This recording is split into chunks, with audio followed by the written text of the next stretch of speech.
Caminando por las calles del París del siglo XVIII, una enorme sombra oscura se proyectaba sobre la ciudad. No era un edificio, sino el terror mismo, encerrado en piedra y hierro. Las 8 enormes torres de la fortaleza de la Bastilla no solo partían el cielo parisino, sino también los miedos más profundos de la psique humana. Muchos que cruzaron sus puertas nunca volvieron a ver la luz del sol. Olvidados en celdas carcelarias, torturados por el hambre, encerrados en la oscuridad, esperaban la muerte mientras sus nombres desaparecían lentamente de la historia.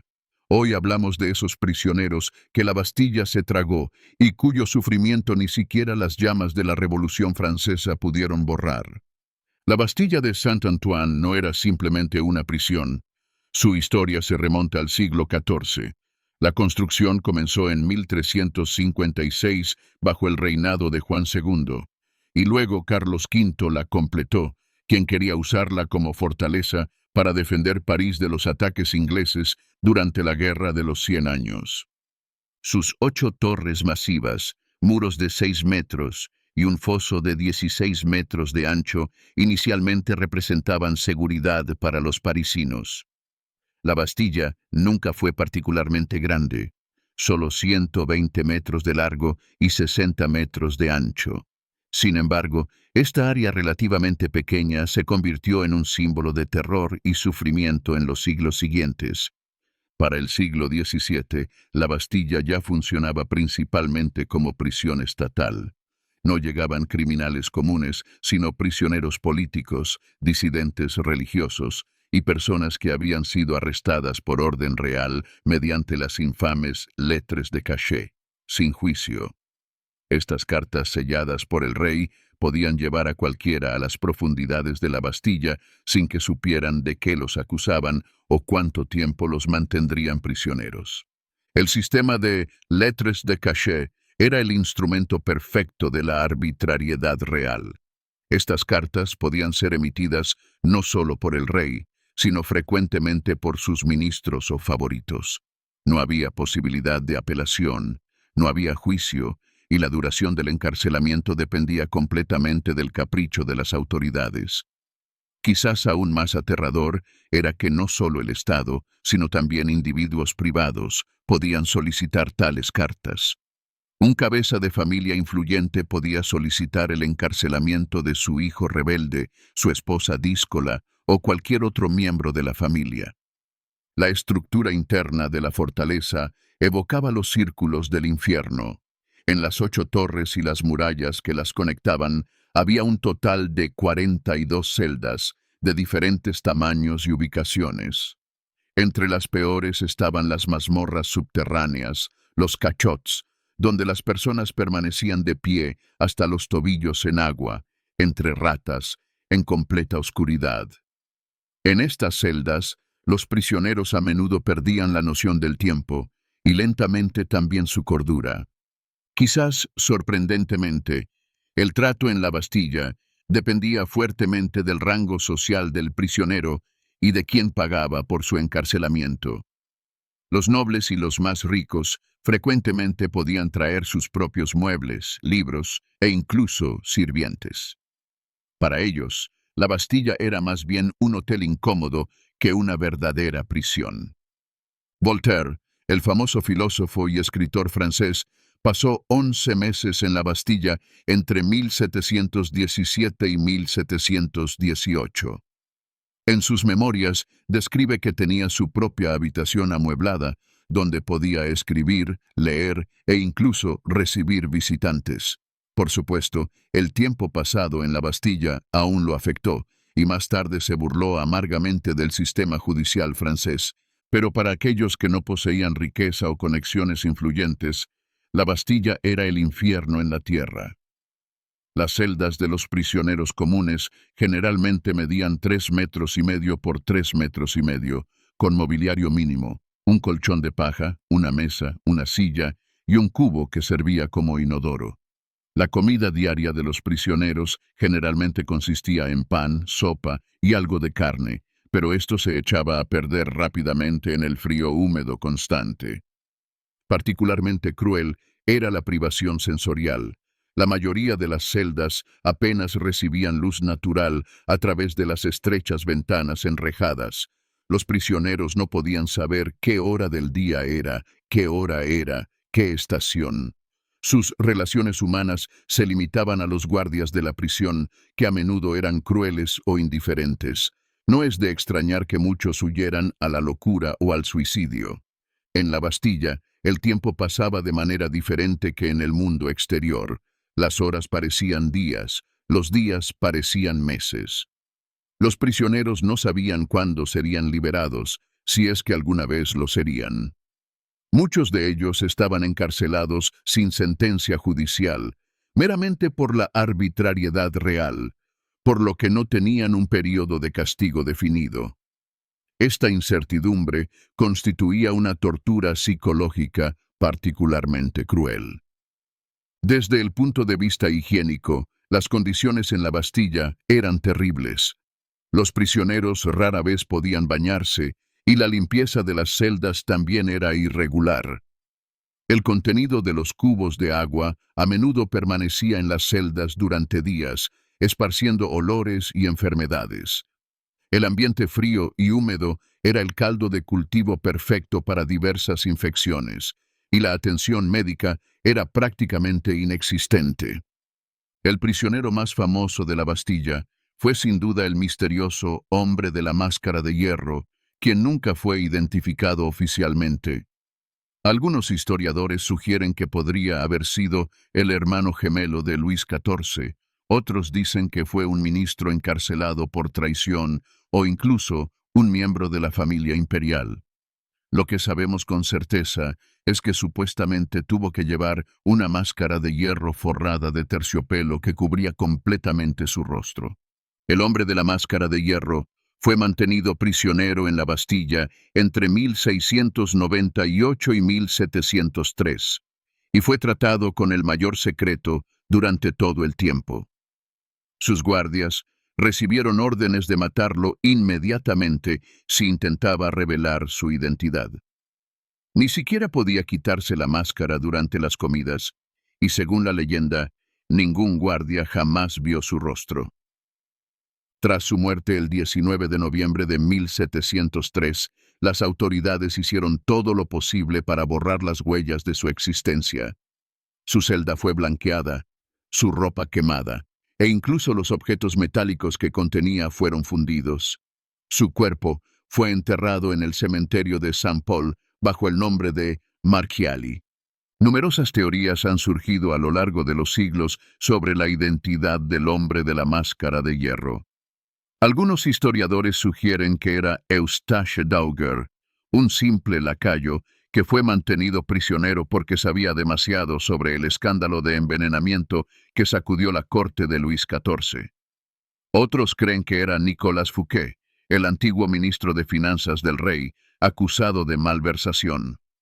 En su novela Los Tres Mosqueteros, Alexandre Dumas afirmó que el hombre de la máscara de hierro era en realidad el hermano gemelo de Luis XIV, quien tuvo que ser ocultado porque amenazaba la legitimidad del rey.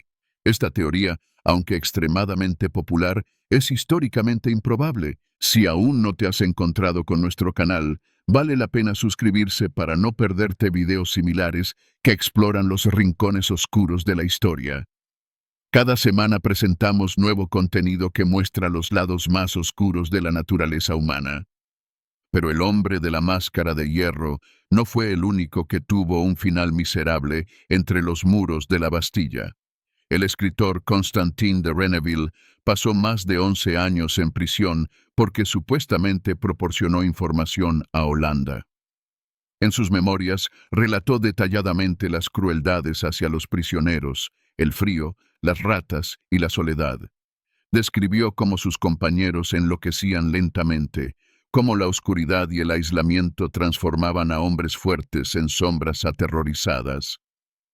Simon Nicolas Henry Linguet, el franco abogado y escritor, pasó 2 años entre los muros oscuros de la Bastilla después de que sus escritos lo pusieran en contra del poder.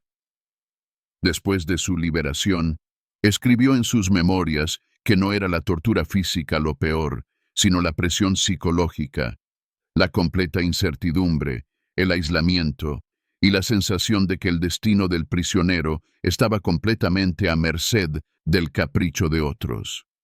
Bernard Palissy, el famoso alfarero hugonote, fue llevado a la Bastilla a los 79 años debido a sus creencias religiosas.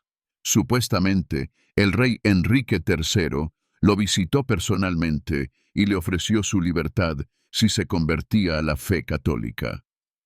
La respuesta de Palissy se volvió legendaria. Majestad, dijiste que sientes lástima por mí. Yo siento lástima por ti, porque has dicho, te forzaré. Esto no es digno de un rey. El anciano maestro murió de hambre en las profundidades de la Bastilla en 1590. En la prisión, una muerte lenta esperaba también a aquellos de quienes el mundo se había olvidado. Algunos prisioneros fueron mantenidos durante décadas, mientras que afuera en el mundo nadie los recordaba. Algunos fueron simplemente olvidados en sus celdas debido a errores administrativos. Según los registros de la prisión, un hombre llamado Latude pasó un total de 35 años en varias prisiones, incluida la Bastilla, después de intentar fingir una falsa conspiración con la que quería influir en Madame de Pompadour, la amante del rey. La historia de Jean-Henri Latude es particularmente trágica. En 1749 fue arrestado después de reportar un falso plan de asesinato para ganarse el favor de la corte. Sin embargo, fue expuesto y encerrado en la Bastilla. Escapó 3 veces de diferentes prisiones, pero fue capturado cada vez y mantenido en condiciones aún más severas. Cuando finalmente fue liberado en 1784, ya era un hombre viejo y quebrantado. Durante la Revolución, en 1789, fue celebrado como un sobreviviente de la Bastilla, pero nunca pudo deshacerse de las sombras de los años de prisión. En la Bastilla, la muerte era a menudo más misericordiosa que la vida. Una de las formas más infames de torturar a los prisioneros era la llamada oubliette, literalmente lugar olvidado. Estos eran pozos profundos, similares a pozos, donde los prisioneros eran bajados y literalmente olvidados. En algunos de estos lugares, los prisioneros ni siquiera podían estar de pie y se veían obligados a pasar sus días, semanas, meses, en posición agachada o sentada. La tortura, oficialmente, no era una práctica diaria en la Bastilla, pero las pruebas físicas y psicológicas equivalían a cualquier instrumento de tortura. La soledad, la oscuridad, la incertidumbre, la falta de estímulos sensoriales era a menudo un arma más poderosa que cualquier dolor físico. Lo cierto es que la enfermedad y la desnutrición eran los mayores enemigos de los prisioneros. En las celdas húmedas y frías, las enfermedades respiratorias y diversas infecciones se extendían rápidamente. La atención médica solo estaba disponible en los casos más raros, y generalmente solo si el prisionero o su familia pagaba extra por ella. El escorbuto, la tuberculosis y varias enfermedades digestivas eran comunes entre los prisioneros. El tifus y el cólera a veces se extendían epidémicamente en la prisión y podían matar hasta la mitad de los prisioneros en poco tiempo. Las enfermedades se agravaban por el hacinamiento, las malas condiciones higiénicas y la desnutrición. Las enfermedades mentales eran quizás aún más comunes que las físicas. Los intentos de suicidio, la depresión profunda y varios episodios psicóticos eran comunes entre los prisioneros. Muchos comenzaban a alucinar o a conversar con amigos imaginarios para soportar de alguna manera la soledad. Entre las muchas historias sobre la Bastilla, es difícil separar la realidad de los mitos.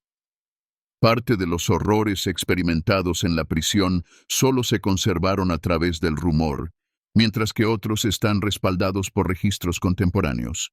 René Auguste Constantin de Renneville dejó un relato detallado en su obra Historia de la Inquisición francesa. En ella describe cómo golpeaban regularmente a los prisioneros, cómo los privaban del sueño antes de los interrogatorios y cómo los forzaban a firmar confesiones falsas. Según Reneville, uno de sus compañeros prisioneros fue torturado hasta que confesó que el Espíritu Santo le había hablado y lo había investido con poderes especiales. Después fue encerrado en un manicomio.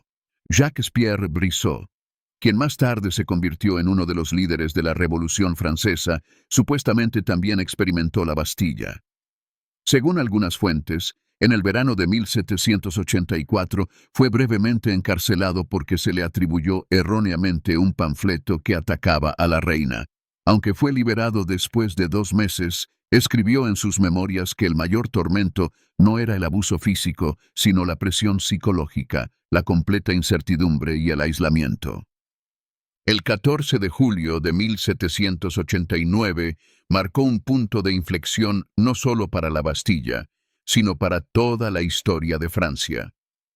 La multitud parisina, impulsada por la escasez de alimentos y el descontento político, asaltó la fortaleza, que para entonces ya tenía más significado simbólico, ya que solo custodiaba a 7 prisioneros. Después del asalto a la Bastilla, el edificio fue sistemáticamente demolido y sus piedras se vendieron como reliquias por toda Francia. En su lugar ahora está la Place de la Bastille, y no queda nada de la antigua prisión, excepto algunas piedras que se conservan en museos. Pero antes de ser demolida, los revolucionarios registraron los archivos de la prisión y encontraron los registros de los prisioneros. Entre 1749 y 1789 se emitieron más de 15.000 lettres de cachet, aunque no todas llevaron al encarcelamiento en la Bastilla. Entre los documentos también encontraron el inventario de instrumentos de tortura, lo que solo alimentó más el fuego de la revolución. Después de la demolición de la Bastilla, Francia creó un nuevo sistema penitenciario que en papel era más humano. Sin embargo, en realidad las nuevas prisiones, como la Conciergerie o la Force, a menudo eran tan crueles como la Bastilla. Durante la Revolución y el período del Terror, estas prisiones se llenaron de prisioneros políticos, muchos de los cuales fueron ejecutados en la guillotina. Aunque la Bastilla desapareció físicamente, su espíritu perdura. Bajo el metro de París, en las profundidades de la tierra, supuestamente aún se pueden encontrar algunas partes de los cimientos de la antigua prisión. Después de 1789, Francia creó un nuevo sistema penitenciario que era oficialmente más humano. Pero, ¿realmente cambiaron las cosas? Un nombre que aún no hemos mencionado. Donatien Alphonse François de Sade, más conocido como el Marqués de Sade. Fue encarcelado en la Bastilla en 1778 y permaneció allí hasta 10 días antes del asalto, cuando fue trasladado al manicomio de Charenton. Supuestamente escribió su obra más infame, Los 120 días de Sodoma, en la Bastilla, que explora tales profundidades de violencia sexual y física que aún hoy es considerada escandalosa. Pero aquí está el giro impactante. Lo que se susurraba entre los muros de la Bastilla, lo que de Sade puso en papel, por lo que los parisinos temían a la fortaleza, todo eso no se quedó en las sombras oscuras del pasado. La crueldad humana, la arbitrariedad, los abusos de poder no terminaron con la demolición de la Bastilla. La historia moderna ha demostrado que el lado oscuro de la naturaleza humana resurge una y otra vez, creando nuevas Bastillas por todo el mundo, ocultando tras nuevos muros a aquellos de quienes el mundo no quiere saber. Y esto plantea la pregunta, ¿cuántas personas sufren hoy en Bastillas modernas, olvidadas, anónimas, sin esperanza? ¿Y hasta qué punto somos nosotros mismos capaces de enfrentar este lado oscuro de la naturaleza humana?